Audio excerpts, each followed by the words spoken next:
हम हमारा आज का टॉपिक है रिकवरी ऑफ एरियर्स। ये बहुत इम्पोर्टेंट टॉपिक इस हवाले से है कि इंस्पेक्टर्स की मोस्टली जिम्मेदारी लगती है कि आपने रिकवरी करवानी है, और जो भी रिकवरी की फाइलें हैं मोस्टली इनके पास आ जाती हैं। तो इसलिए भी ये इम्पोर्टेंट है आप लोगों के लिए। आपने बहुत गौर से सुनना है। इसके रिलेटेड अगर किसी के ज़हन में कोई क्वेश्चन आए तो वो ज़रूर क्लैरिफाई करने हैं, और इसमें किसी का अगर एक्सपीरियंस होगा तो वो भी हम at the end of the lecture उसको डिस्कस करेंगे। सेल्स टैक्स एक्ट 99 का सेक्शन 48 जो है वो रिकवरी ऑफ एरियर्स की बात करता है। अगर हम इसको पढ़ें तो इसका subsection 1, subject to subsection 1A, where any amount of tax is due from any person. Whenever there will be a word person, mean a registered person, a taxpayer. The officers of inland revenue may क्या कर सकते हैं? Class ए है, deduct the amount from any money owing to a person from whom such amount is recoverable and which may be at the disposal of or in the control of such officer or any officer of the income tax, customs or sales tax। ये FBR के किसी भी अदारे के पास उसका refund की शक्ल में कुछ अमाउंट पड़ी हुई है, रजिस्टर्ड पर्सन की कुछ अमाउंट रिफंड की शक्ल में पड़ी हुई है, या डिपार्टमेंट के पास कोई वैसे उसकी अमाउंट पड़ी हुई है जो इन फर्दर उसने यूज करनी है, वो इनकम टैक्स डिपार्टमेंट में हो सकती है, सेल्स टैक्स डिपार्टमेंट में, कस्टम्स और सेंट्रल एक्साइज किसी के पास भी होगी, तो उसमें से वो रिकवरी की जा सकती है। क्लास बी है, required by a notice in writing any person who hold or may subsequently hold any amount for or on account of the person from whom tax may be recoverable to pay to such officer the amount specified in the notice। या किसी और के पास आपको पता है कि फला बंदे के पास इसकी कुछ अमाउंट पड़ी हुई है, जैसे बैंक अकाउंट हो सकता है, बैंक में पड़ी हो सकती है, उसके किसी बायर के पास पड़ी हो सकती है, उसके किसी सप्लायर के पास पड़ी हो सकती है, तो आप उसको नोटिस करेंगे कि ये इतनी अमाउंट इसने पे करनी है, तो आप हमें दें। क्लास सी है कि आप stop removal of any goods from the business premises of such person till such time the amount of tax is paid or recovered in full। आप उसके गुड्स की रिमूवल, एम्बार्गो इसको कहते हैं, लगा सकते हैं। उसके प्रीमिसेस पे जाके उसकी वहां से चीजें जो सेल्स करने के लिए चीजें जो निकल रही हैं उसको आप स्टॉप कर सकते हैं। कब तक? जब तक वो अपनी फुल अमाउंट पे ना कर दे। Class C double A, required by a notice in writing any person to stop clearance of imported goods or manufactured goods or attach bank account. फिर आप ये भी कर सकते हैं कि उसकी क्लियरेंस इंपोर्ट हुई है, उसकी कोई गुड्स इंपोर्ट स्टेज पे पड़ी हैं जो क्लियर होने के लिए हैं, तो आप कस्टम्स अथॉरिटीज को लिख सकते हैं कि इसकी क्लियरेंस रोक दें, या फिर उसकी गुड्स जो मैन्युफैक्चर्ड हो रही हैं उनकी क्लियरेंस रुकवा सकते हैं और बैंक अटैच कर सकते हैं। ये एफपीआर के पास सारी पावर्स हैं जो हम सब क्लासेस में डिस्कस कर रहे हैं। Class D, seal the business premises till such time the amount of tax paid are recovered in full। या आप उसके बिजनेस प्रेमिसेस को सील भी कर सकते हैं जब तक कि वो अमाउंट रिकवर ना हो जाए।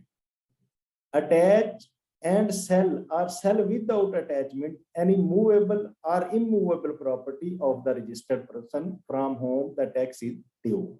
आप उसकी मूवेबल और इमूवेबल प्रॉपर्टी को अटैच भी कर सकते हैं और सेल भी कर सकते हैं। जैसे कि आप उसकी गाड़ी को अटैच कर सकते हैं, उसकी जो फैक्ट्री है उसको अटैच कर सकते हैं, उसके वेल्थ स्टेटमेंट में कोई प्लॉट डिक्लेयर है उसको अटैच कर सकते हैं और सेल कर सकते हैं। ये भी अथॉरिटी है एफबीआर की। Class F, recover such amount by attachment and sale of any movable or immovable property of a grantor, person, company, banks or financial institution where a grantor or any other person, company, bank or financial institution fail to make the payment under such guarantee bond or instrument. अगर किसी ने इस registered person की कुछ guarantee दी हुई है, वो bank हो सकता है, गारंटियर हो सकता है, कोई और पर्सन हो सकता है, और वो उस गारंटी पे नहीं करता दैट अमाउंट, तो आप उसकी भी मूवेबल और इमूवेबल प्रॉपर्टी को अटैच कर सकते हैं और सेल कर सकते हैं. Provided that Commissioner Inland Revenue or any officer of the Inland Revenue shall not issue a notice under this section or the rules made thereunder for recovery of any tax dues from the taxpayer. This, if the said taxpayer has filed an appeal under section 40B in respect of the order under which the tax sought be recoverable has become payable and the appeal has not been decided by the Commissioner Appeal, subject to the condition that 10% of the amount of tax due has been paid by the taxpayer. ये एक बहुत important class है. अक्सर FBR authorities जो हैं उसको recovery notice issue कर देती हैं जब उसका मैटर इन अपील होता है. तो इस बारे में ये क्लैरिफिकेशन है कि अगर मैटर इन अपील है और उसने 10% ऑफ द ड्यू अमाउंट जो है उसके 10% उसने डिपॉजिट करवा दिया है और कमिश्नर अपील ने अभी तक उसको डिसाइड नहीं किया, तो देन उसको नोटिस इशू नहीं किया जा सकता. ये आपने ध्यान में रखना है. जब भी कभी नोटिस इशू करना है तो पहले चेक कर लेना है कि क्या मैटर कमिश्नर अपील के पास अभी पेंडिंग तो नहीं है या उसको उसने 10% इसका डिपॉजिट करवाया है या नहीं. ये चीज भी चेक कर लेनी है. ये कहना चाह रहा था कि अब 10% वाली बात भी कोई नहीं रही सर. FBR ने एक सर्कुलर इशू किया है और उसको बेस बना के टैक्स पेयर अपील फाइल कर देता है और कोई कर से मैयर हो ही नहीं सकता. अब 2-2 साल अपील पड़ी रहे, स्टे की जरूरत भी नहीं है, कोई कर से मैयर जरूरत ही नहीं है. टैक्स पेयर फैसिलिटी उन्होंने कहा जो अपील फाइल हो गई है तो बस समझें कि वो ऑटोमेटिक सब कुछ है. नहीं, सर्कुलर FBR ने इशू किया है. FBR ने सर्कुलर इशू किया है कि इफ कमिश्नर अपील के पास अगर केस है जी सर, टैक्स पेयर फैसिलिटेशन. हाँ, तो फिर अगर FBR ने कोई सर्कुलर इशू किया है, कोई उसका जनरल ऑर्डर है, तो हम फिर उस पे FBR का अहकामात मानने की, ऑर्डर मानने की हम पाबंद हैं, तो उसको हमें ओबे करना चाहिए. तो सर्कुलर में लिखा हुआ है कि कोरेसिव मेजर में बी अवॉइडेड, मतलब उसमें शेल का वर्ड नहीं है, लेकिन फिर भी कमिश्नर अप्रूवल देते वक्त थोड़ी सी एहतियात करते हैं कि चलें अवॉइड करते हैं.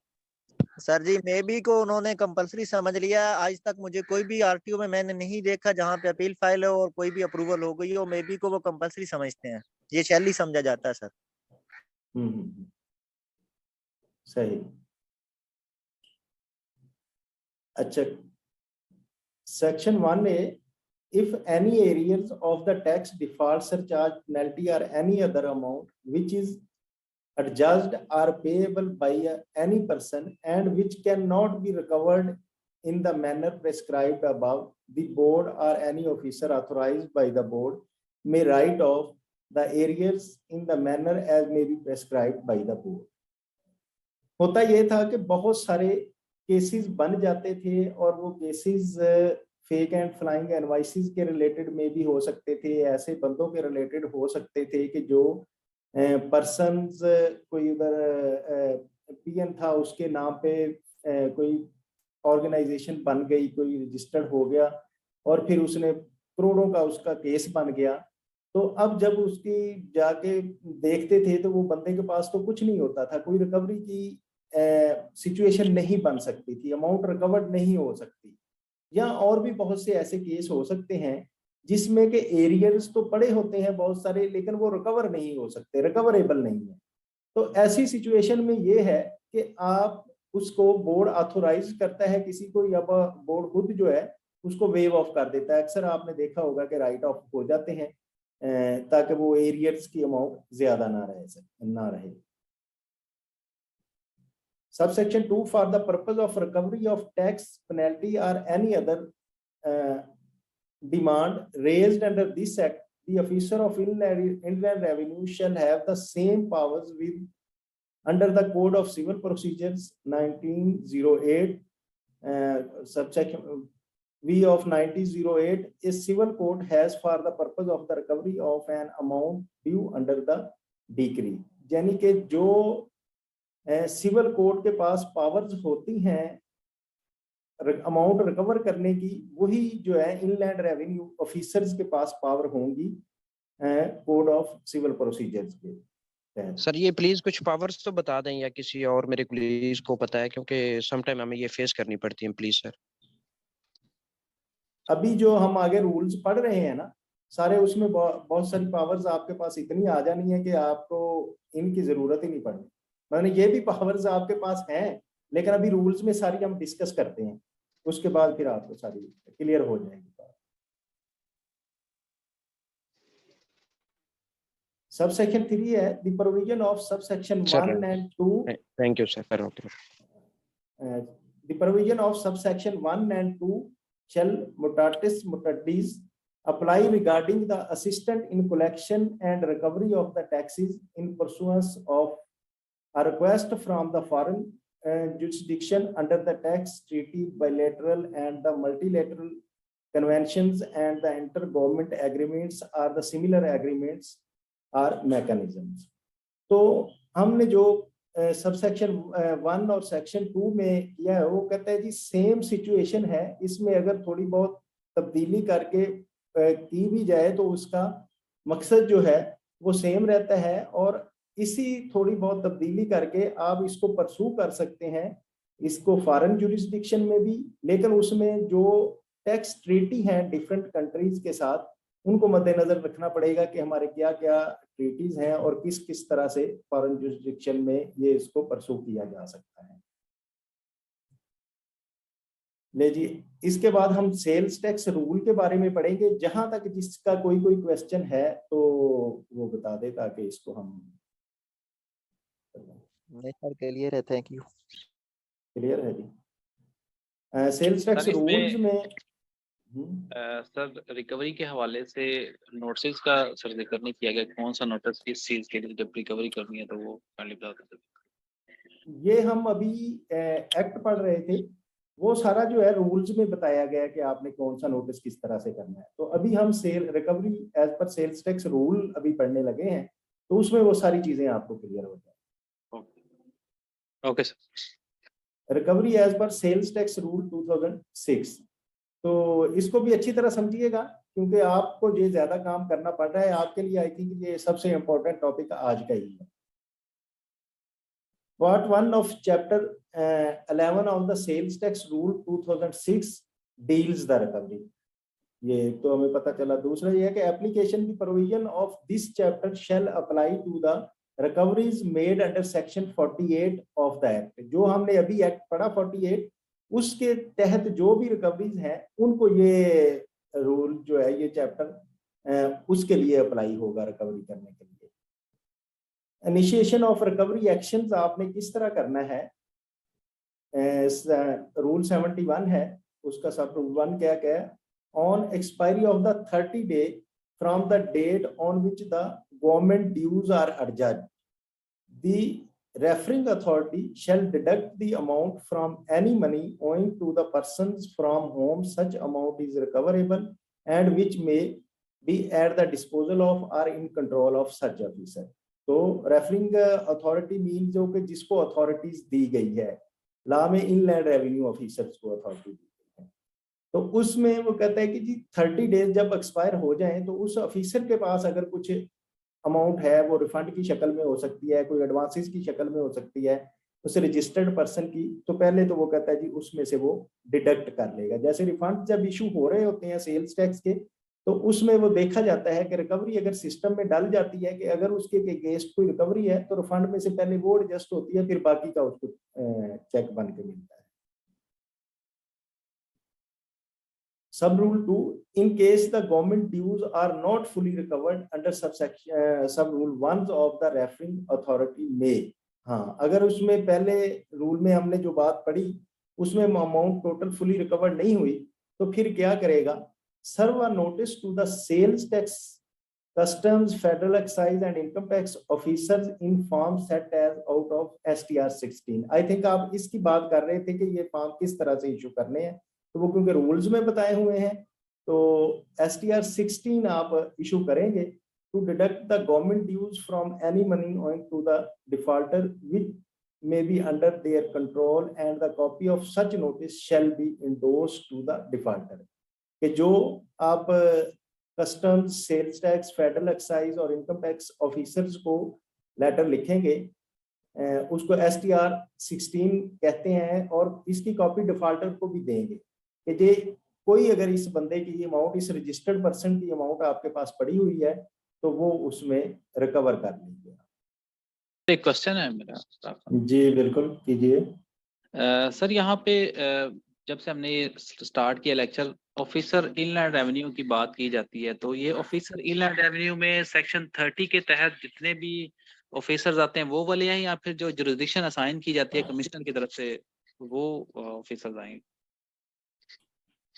असल में ऑफिसर इनलैंड रेवेन्यू की जब वो बात करता है इसमें, तो बात तो वही जो सेक्शन 30 के तहत की जाती है, लेकिन कुछ पावर्स जो हैं वो सिर्फ कमिश्नर के पास हैं। आपने इसमें ऑडिट के लिए हवाले से हम पढ़ते हैं, फिर आगे कुछ जगह है जिसमें सिर्फ वो कमिश्नर्स की बात करता है, और फिर कई जगह वो असिस्टेंट कमिश्नर को भी स्पेसिफाई कर देता है।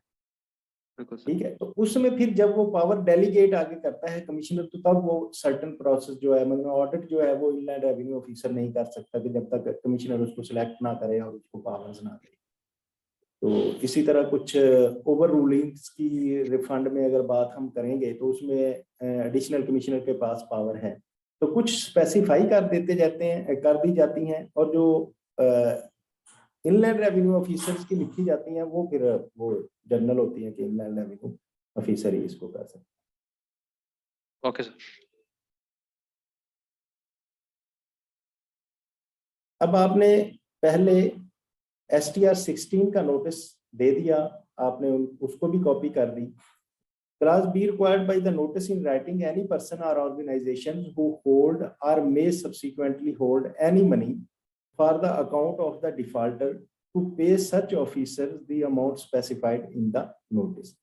तो इस नोटिस में रिक्वायर क्या किया जाता है कि कोई भी अमाउंट अगर उसके पास इस रजिस्टर्ड पर्सन की पड़ी हुई है तो वो अमाउंट जो है इस जिस ऑफिसर ने लिखा है उसको जमा करवा दी जाए।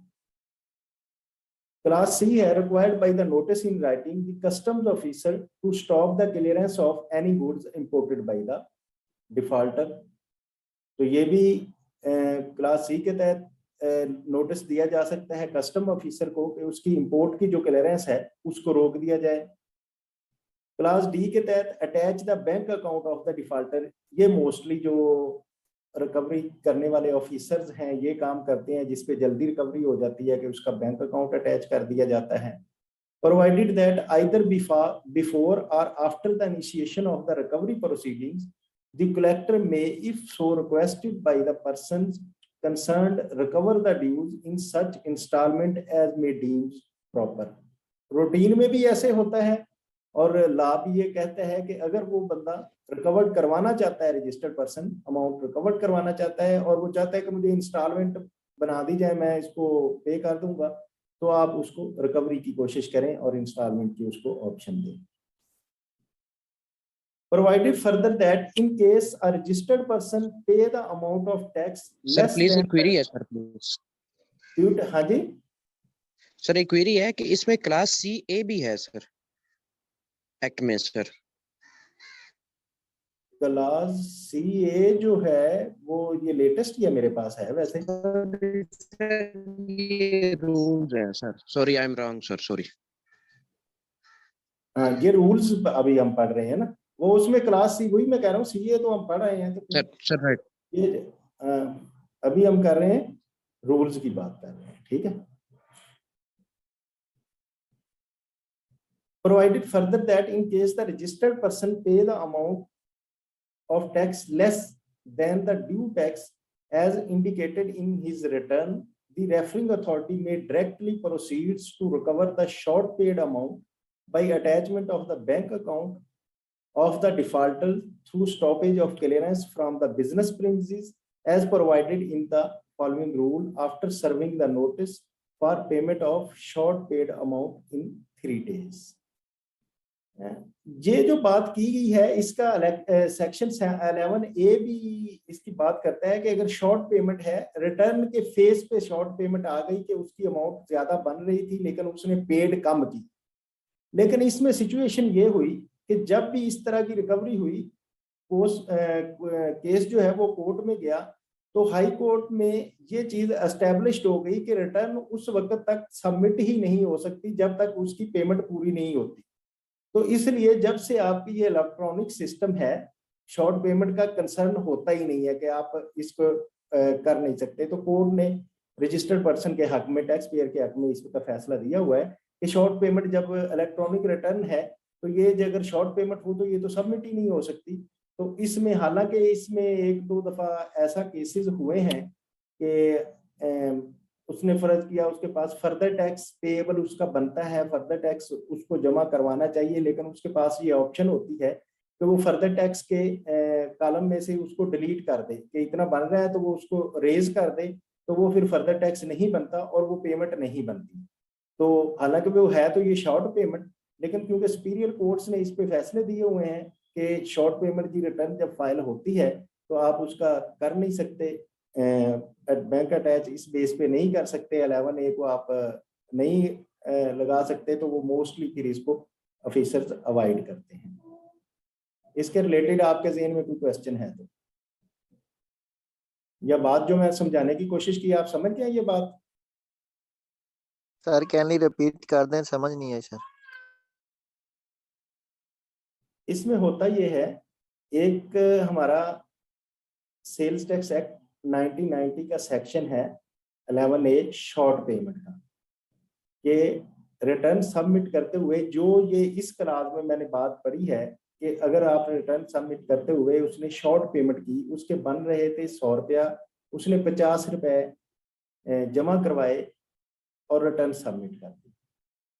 तो जब आपको पता लग रहा है कि उसने उसकी कैलकुलेशन के मुताबिक 100 बन रहे हैं लेकिन वो 50 रुपए जमा करवा रहा है, तो फिर आप ये है कि उसको शॉर्ट पेमेंट का नोटिस, वो कहता है कि 3 दिन के अंदर अंदर आप उसका बैंक अटैच कर सकते हैं नोटिस देने के बाद। लेकिन जब ऐसा सिचुएशन हुई, प्रैक्टिकली ऐसा हुआ, तो कोर्ट ने ये बात कही कि जब आपकी रिटर्न फाइल ही नहीं होती, जब शॉर्ट पेमेंट हो तो रिटर्न तो आपकी फाइल ही नहीं हो सकती, इसलिए 11A की प्रैक्टिस आप कर नहीं सकते कि मतलब उधर पेएबल 100 रुपीज बन रहा है लेकिन आप उसमें कह रहे हैं कि 50 रुपीज उसने जमा करवाए हैं, तो 100 जब तक वो पेएबल टोटल नहीं होगा, पेड नहीं होगा, उस वक्त तक रिटर्न फाइल नहीं हो सकती।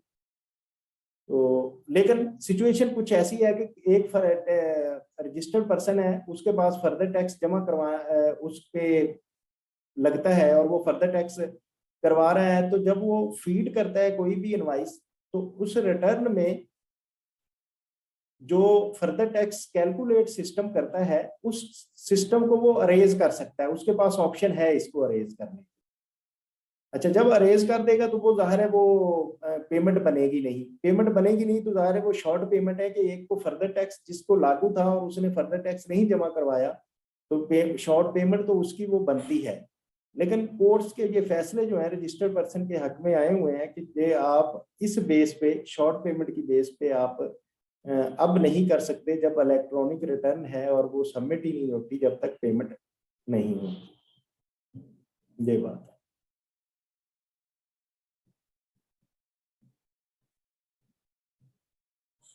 रूल 72 है stoppage of the clearance and ceiling of the business premises.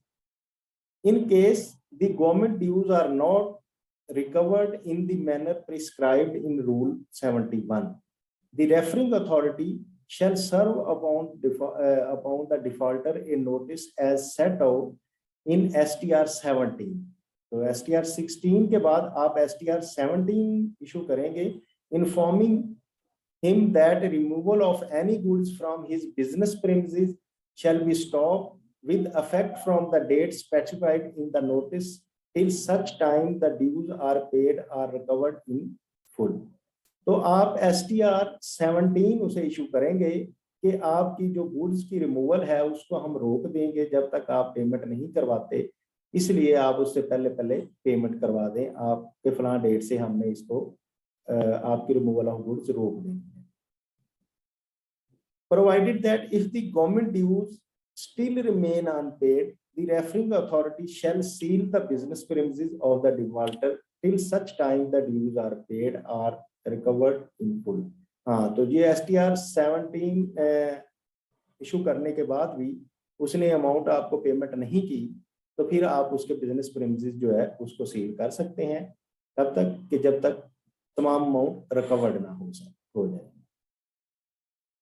सब रूल 2 है रूल 72 का, if the referring authority is satisfied that the defaulter is likely to conceals, remove or dispose of the whole or any part of such his movable or immovable property as shall be liable to be attached in the process of recovery, and that the realization of the government dues in consequence be delayed or obstructed, he may at any time after the issue of the notice under sub rules 1 direct for reasons to be recorded in writing execution of the notice by ignoring the specified time limit। हाँ, आपको ये ज़हन में आया कि आपने जब notice उसको दिया है 15 दिन के अंदर का, तो वो 15 दिन में आपके ज़हन में है कि वो अपनी सारी चीज़ें जो है वो उधर से डिस्पोज ऑफ कर लेगा, प्रॉपर्टी बेच देगा या इस तरह से जो जो आपने अटैच की हैं, तो वो आपके ज़हन में ऐसी है कि वो ये प्रोसेस कर रहा है, मतलब एक ही गुड्स आप अटैच करना चाह रहे हैं, वो अपनी गुड्स जो है उससे पहले पहले निकाल रहा है, तो फिर आप टाइम लिमिट जो स्पेसिफाई की है उसको इग्नोर कर सकते हैं ताकि अपनी रिकवरी को इंश्योर करने के लिए। सब rule 3 of rule 72, the referring authority may if he deems fit publish such notice as mentioned in sub rule 1 in one or more of the newspaper circulated in the district of the normal residence of the defaulter। तो rule 1 में जो बात है कि वो notice जो है वो पब्लिश भी किया जा सकता है किसी न्यूज़पेपर में जो उसके डिस्ट्रिक्ट में, डिफॉल्टर के डिस्ट्रिक्ट में जो सर्कुलेट होती है उस न्यूज़पेपर में। रूल 73 है demand note if the event of the failure of the recovery measures taken by the referring authority under rule 71 and 72। आपने प्रैक्टिस की, कोशिश की 71 रूल और 72 के तहत जो जो चीजें हमने पढ़ी, उसके बावजूद वो रिकवरी नहीं हो सकी, then the referring authority shall issue a demand note। तो उसको एक डिमांड नोट इशू किया जाएगा in the form set out of in STR 14 to the recovery officer specified therein the detail of the government dues made for recovery, and shall also certify that the formalities under clause A, B, C, C, A, D and F of subsection 1 of the section 48 कि जो भी section 48 में की classes में हमने सारी formalities पढ़ी थी, मीन उसमें अटैचमेंट की, सेल की, दिस दैट, जो भी सारी हमने पीछे अभी पढ़ के आए हैं, तो वो सारी जो है ना इस पे कंप्लीट की जाएंगी। And there exist no bar or stay order against the proposed recovery के,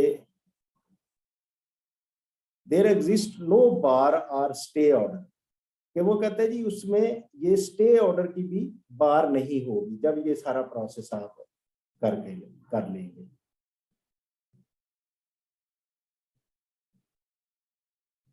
Uh, 74 attachment and sale of. Sir sorry उसकी समझ नहीं आई, इसका कोई 73 पर्पस को समझ नहीं आया डिमांड नोट का। 73 को काइंडली जरा आप अगर दोबारा से। हाँ जी, डिमांड नोट ये है कि जब आपने रूल 71 और रूल 72 की सारी अथॉरिटी कर ली, आपने देख लिया कि अभी तक उसने रिकवरी नहीं की, तो वो फिर STR 14 जो है वो एक इशू किया जाता है जिसमें उसको एक डिमांड नोटिस दिया जाता है कि ये अमाउंट जो भी उसके ड्यूज बनते हैं, ठीक है, वो ड्यूज बनते हैं जो उससे उसको बताया जाता है कि ये अब हमारे ड्यूज बन रहे हैं आपको, तो ये हमने आपसे रिकवर करने हैं, वो STR 14 में होता है। तो जिसमें जो हमने सेक्शन 48 की क्लास ए में चीजें पढ़ी हैं, अभी मैं आपको उधर ले भी जाता हूँ, ये कि उसमें ये तो हमने स्टॉपेज ऑफ रिमूवल, ये सीए की जो बात कर रहे थे, required notice in writing person stop the clearance of goods की बात हो गई, सील ऑफ बिजनेस प्रीमिसेस की हो गई, ई में आ रहे हैं attach and sell the attach and sell or sell with the attachment of the movable or immovable property. तो ये जो प्रोसेस है ना, अगले जो इसकी क्लॉजेज हैं वो कहता है कि वो इसमें आपको रिकवर करने के लिए इस लॉ के तहत अब हम आपसे रिकवर करेंगे। उसको एक डिमांड नोट दिया जाता है कि ये हमारी डिमांड है और ये हम आपसे रिकवर करेंगे। सर इसकी कुछ समझ नहीं आई, क्योंकि जो STR 17-16 भी जारी किया जाता है ना, उसमें भी वो सारी तो चीज अब मेंशन है। 16 और 17 जो होता है वो तो अदारों को अपनों को ही किया जा रहा है ना, वो तो मतलब क्लियरेंस के लिए रोका है या सर उसकी 17 तो सीलिंग से पहले दिया जाता है ना, वो तो हाँ, डायरेक्ट स्टॉपेज टैक्स के पेयर को लिए मिलेगा। रोका है और सीलिंग कर दिया है। अब ये इससे आगे बात बढ़ गई है कि उसकी ये इतनी डिमांड है, उसकी बेस पे अब उसकी रिकवरी उसकी प्रॉपर्टी को अटैच करने से लेनी है कि कोई भी मूवेबल और इमूवेबल प्रॉपर्टी जो है वो अटैच करनी है, तो उसके लिए वो जो STR 14 आप देंगे। सर ये बाकी किसी इंस्पेक्टर ने आज तक ये ऐसी प्रैक्टिस की हो किसी RTO या हाँ CTO में? गुड, अच्छा इसमें ये सर बात इसमें आपकी ठीक है। एक्सक्यूज मी सर, हाँ जी, सर इमरान साहब यहाँ पे होंगे, उन्होंने STR 18 इशू किए थे यहाँ पे, जैसे अटैचमेंट ऑफ प्रॉपर्टी है। तो सर मैं थोड़ा सा इसके हवाले से ये जानना चाह रहा हूँ कि STR 18 से पहले जरूरी है कि हम STR 14 दें? जी जी, अटैचमेंट STR ऑफ आप प्रॉपर्टी जब तक आप डिमांड नोट नहीं देंगे उसको, तो तब तक आप उसकी प्रॉपर्टी अटैच नहीं कर सकते। राइट। अच्छा, इसमें एक तो ये है कि आप लोगों ने शायद प्रैक्टिस से जिन्होंने नहीं की उसको ज्यादा अंडरस्टैंडिंग नहीं हो रही होगी। वह मोस्टली तो 7-8 साल में मेरा ख्याल है मोस्टली लोगों का तो ये रिकवरी के प्रोसेस से ये इससे गुजर चुके होंगे।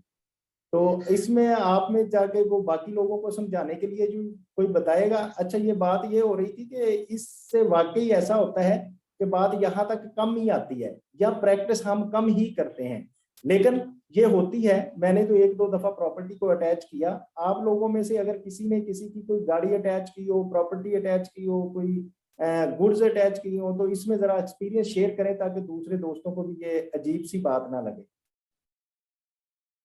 अगर आप लोगों में से किसी ने ये प्रैक्टिस की है तो। सर ये डिमांड नोट जो है ना, ये टैक्स पेयर को जारी करना है या किसी और आप कह लें कि रेवेन्यू ऑफिसर, जैसे कि नीचे रोल नंबर 74 में देखे ना, हाँ, उसमें डिमांड नोट जो है डिमांड ना नोट वो का जिक्र। इसलिए इशू करना है, उसको भी देना है और हमने आगे अपना एक मास्टर रजिस्टर भी बनाना है। और इसलिए करना है कि ताकि जब जब आगे ये प्रोसेस, इसमें आगे रेवेन्यू ऑफिसर्स भी इन्वॉल्व होंगे, एक्साइज एंड टैक्सेशन अथॉरिटीज भी इन्वॉल्व होंगी, बाकी चीजें भी इन्वॉल्व होंगी। तो उसकी फिर जिसको कॉपी की जरूरत होगी, मतलब जब आप किसी प्रोसेस में जाएंगे तो उसकी कंसर्न अथॉरिटी के पास भी जाएंगे तो उनको पता होगा कि ये डिमांड नोट इसको इसका है, इतनी इसकी डिमांड बनती है। सर कभी ये आप लोगों में से किसी ने अटैच नहीं की प्रॉपर्टी को? सर ये जो 73 रूल है, इसको जो सब लास्ट में सेकंड लास्ट लाइन पे लिखा, sub section 1 of section 48 of the act have been completed and there exists no bar or stay order against the proposed recovery. इसको थोड़ा सा सर समझा दीजिए। अच्छा, मैं इसमें ये है कि आप जब रिकवरी कर रहे होते हैं ना, तो उसमें ये है कि स्टे आ जाता है, तो हम जो फिर वो स्टे अगर कमिश्नर अपील दे देता है या अपीलेट ट्रिब्यूनल दे देता है तो फिर हम उस पर रुक जाते हैं। ऐसे ही है ना? राइट, बिल्कुल ऐसे ही। स्टे है तो इस पे ना। अच्छा, ये प्रोसेस जब हो रहा होता है, जब हम इस स्टेज पे पहुंचते हैं, उस वक्त ऑलमोस्ट जो फैसला हर तरफ से डिसाइड हो चुका है, उसकी जो रिकवरी वो स्टैंड कर चुकी होती है अपीलेट ट्रिब्यूनल के बाद भी, सारी चीजों के बाद। तो इसमें कहता है कि इस पे कोई जो है ना वो स्टे की भी कोई बार नहीं है। सर इसमें ना पहले ये हम करते थे, अब इस पे काम नहीं होता। अब अगर हम फॉर्म STR 14 पढ़े ना, उसमें ये समझ आती है कि जो आपका होता है ना यूनिट ऑफिसर, वो किसी एक बंदे को, इंस्पेक्टर को या किसी और को, गैर इंस्पेक्टर को करेंगे या एडिटर को, रिकवरी ऑफिसर मुकर्रर करता है। ठीक जी, है सर। वो भी आप आगे हम बात पढ़ेंगे। अगर हम वो 14 पढ़ें तो रिकवरी, वहीं से उसमें से यही समझ आती है कि वो किसी जो रिकवरी ऑफिसर है उसको डायरेक्ट किया गया है कि हमने ये जो 4 तरीके हैं इसके मुताबिक हमने कोशिश की है, ठीक है, अब इसकी हमने हम्म। रिकवरी नहीं कर पाए, तो ये प्रॉपर्टीज हैं, अब आप इसकी रिकवरी करें, ये उसको जी, जी। जो है ना उसको दिया जाता है। जो रिकवरी ऑफिसर होता है, अगर फॉर्म 40 STR 14 हम पढ़े ना सर, जो नेक्सर इधर नेक्सर में है एंड पे, जी, वहां से इसके यही लिए समझ ये आती है। बिल्कुल ऐसे ही है, उसमें सारी डिटेल्स लिखी होती हैं, और वो डिटेल जो एक मास्टर रजिस्टर, आगे हम अभी इसका पढ़ेंगे, मास्टर रजिस्टर बनता है एक रिकवरी का, जिसमें रेफरिंग ऑफिसर और रिकवरी ऑफिसर जो है वो उनको दोनों जो है जो जो नोटिस उसमें से इशू करते हैं या जो भी इसमें से आगे कार्रवाई करते हैं उसमें वो नोट भी करते हैं, एक दूसरे को जो नोटिस देते हैं उसमें भी ये नोट करते हैं। जो भी पिछला प्रोसेस होता है उसमें हम ये लिखते हैं कि पिछली चीजें जो सारी ये प्रोसेस हो चुका, और इसमें जब अब रिकवरी ऑफिसर अपॉइंट हुआ और वो रिकवरी ऑफिसर ने आगे ये काम करना है, रेफरिंग अथॉरिटी जो है वो रिकवरी ऑफिसर को कहेगी, तो वो ही अटैच करेगा। जी सर, उसी को मेरे ख्याल में डिमांड नोट दिया जाता है, आई थिंक। अगर हम STR 14 सर निकालें ना काइंडली इसमें हम, इसके तो अंदर उसमें भी से यही समझ इसमें आती ये है। है कि वो जो डिमांड एक्सक्यूज मी नोटिस उसको सर, रिकवरी ऑफिसर्स को भी सर दिया इसके जाता अंदर है, भी तो यही उसका लिखा हुआ है ना कि सर जी इसके अंदर भी रिकवरी यही लिखा हुआ ऑफिसर है ना देता कि है, टू द रिकवरी ऑफिसर। हाँ जी, हाँ जी। जी रिकवरी ऑफिसर को दिया जाता है और देता है जो आपका यूनिट ऑफिसर होता है, मेरे ख्याल में, मुझे तो ये तो समझ आ इसमें रही है। तो रिकवरी यूनिट ऑफिसर से क्या ऑफिसर या मुराद है? रेफरिंग ऑफिसर जो भी रिकवरी ऑफिसर होता है ना, वो एक रिकवरी ऑफिसर अपॉइंट करता है, उसके बारे में भी ये सारी, जब हम अटैचमेंट में आएंगे तो उसके बारे में सारी चीजें आपको ये क्लियर हो जाएंगी। जी नहीं sir, okay sir. Recovery officer कोई FBR का ही होता है ऑफिसर मतलब? जी जी, वो इंस्पेक्टर हो सकता है, इनलैंड रेवेन्यू ऑफिसर हो सकता है, ऑडिटर हो सकता है। सर एक RTO लेवल पे टीम भी कॉन्स्टिट्यूट की जा सकती है जो रिकवरी टीम ही हो, जिसमें रिकवरी ऑफिसर भी वो रिजाइन सारी हो। चीजें आगे के लिए आएंगी कि जिसमें जब वो रिकवरी अगर करने लगा है तो उसको सपोर्ट किस किस चीजों की जरूरत है, तो वो सारा डिपार्टमेंट जो है उसको वो सपोर्ट प्रोवाइड करेगा, ये चीजें भी आएंगी। अच्छा, ये हैरानगी इसलिए थोड़ी सी आगे हो रही है कि हमारा जो प्रोसेस होता है ना, मोस्टली ये जितने हमने क्लास रूल 71 और 72 तक पढ़ लिया ना, यहाँ तक ही हम कोशिश करते हैं रिकवरी की, मोस्टली यहाँ तक हो भी जाती है रिकवरी, ऐसे ही है ना। तो ये जो अगला प्रोसेस है ये होता भी बहुत कम है, मतलब आपकी लाइफ में एक दो दफा ऐसा होगा जो आपको ये करना पड़ेगा, लेकिन आपको पता होना चाहिए कि आपके पास ये पावर्स हैं और आप इसको कर सकते हैं, यूज कर सकते हैं। ये सर बोर्ड पे डिपेंड करता है, पिछले तकरीबन 1 साल पहले इस पे काफी काम करवाए थे, इन्होंने कहा जी नहीं, आप आपने करने ही प्रॉपर्टीज अटैच करके ही आपने रिकवरी करनी है, सरगोदा में जी ऐसे जी हुआ था। बिल्कुल। उसमें हाँ, हमने वो कोशिश कई भी की लोगों थी को काफी, और अभी नहीं आफ्ताब इससे साहब है वास्ता उन्होंने पड़ा की भी होगा। है। आपने कभी कोई अटैच की तो उसका जरा एक्सपीरियंस इनके साथ शेयर करें ताकि इसको भी थोड़ा सा सर आफ्ताब पता साहब लगे। ने की है इनकम टैक्स में उस वक्त। हम फिर हमारा ये तरीका था कि हम STR 18 भिजवा के उसके बाद फिर हम जो रेलिवेंट जहाँ पे उसकी प्रॉपर्टी अवेलेबल होती थी, जिस एरिया में, जिस मौजा में, उसमें फिर जाके जो तहसीलदार होता था उसको जाके मिलते थे वहां से, या पटवारी को जाके मिलते थे जिसके पास वो रजिस्टर होता है, रिकॉर्ड सारा जमाबंदी होती है, उसको जाके बताते हैं, उसको नोटिस देते हैं कि यार ये इसका इतने रिकवरी है, ड्यूज हमने हैं, इसकी अटैचमेंट रिकवर कर है ली तो है। ये। जी सर, फिर उसको वो मार्क कर देता है इन फेवर ऑफ FBR। उनका बाकी जो काम क्या होता है? रिसेंटली की है इन्होंने की है आफ्ताब है इंस्पेक्टर, ये काइंडली बता दें थोड़ा सा। हाँ जी, सर बताएं उसमें किन्होंने ये की हफ्ता। रेवेन्यू ऑफिसर के पास जाते, मार्किंग करवा के मुतलका पटवारी से रोजनामचे में वो एक रिपोर्ट दर्ज करता है कि ये प्रॉपर्टी बाकी सरकार जब्त हो गई है या कुर्क हो गई है। थोड़ा सा ऊंची उसके बताएं, बाद सर थोड़ा सा ऊंची मैंने कहा बताएं ताकि बाकी लोग भी सुन लें, आवाज जरा ऊंची हो। जब हम अटैचमेंट का ऑर्डर कर देते हैं तो उसके बाद सर हम मुतलका रेवेन्यू ऑफिसर के पास जाते हैं, उसको वो ऑर्डर की कॉपी देते हैं, उनका एक रोजनामचा होता है पटवारी का, वो उसमें दर्ज करता है और वो मुतलका खेवड़ या खसरा होता है उसको बाकी सरकार वो जब्त कर देता है और एक सरकार के बनाम वो एक फर्ज जारी कर देता है। उसके बाद वो प्रॉपर्टी गवर्नमेंट की एक्विजिशन में आ जाती है, वो उसको सेल करे जो मर्जी करे, फिर उसके बाद हम उसकी वो प्रोक्लेमिनेशन करते हैं, अनाउंसमेंट करते हैं कि टाइम दे रहे हैं आपको, अगर आप ड्यू जमा करवा देते हैं तो ठीक है, अदरवाइज ये आपकी प्रॉपर्टी ऑक्शन कर दी जाएगी।